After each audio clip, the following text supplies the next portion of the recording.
list, so I know to add that last. And she bites the bait. So you're on a healing journey.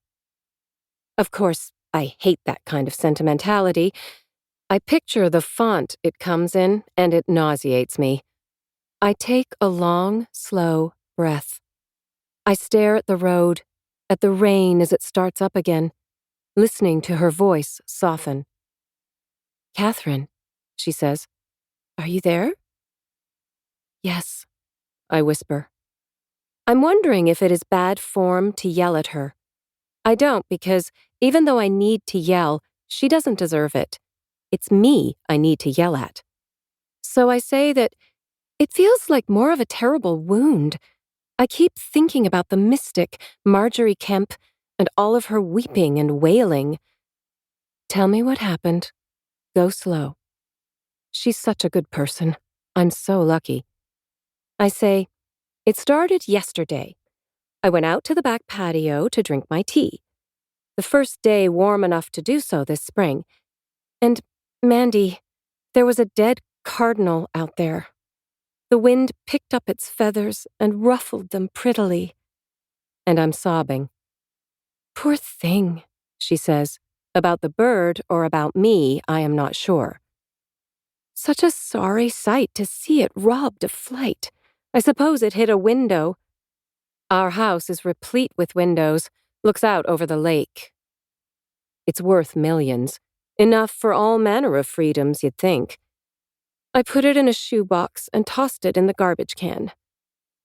And that did it. Yeah, it was the start of a very ugly argument. One of those arguments that dredges up the shit of generations. One there's no coming back from.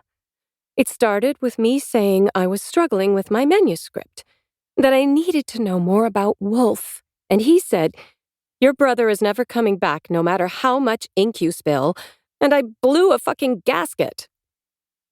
This morning, in the doorway, it's me and Matthew and the boys, Magnus, Ross, and Harry. They are just old enough, teenagers all three of them, to repress why I might be leaving, and so abruptly. It's not them, I tell them, which only leaves one person to blame. They turn and stare at their father, who shows us his palms as if their bloodlessness is evidence of innocence. He says, "What? I didn't do anything." At which I scoff, because this is precisely the problem. These arguments go round and round. 20 years of frustration. Fights that give in to incremental change, that end in lackadaisical, predictable backsliding.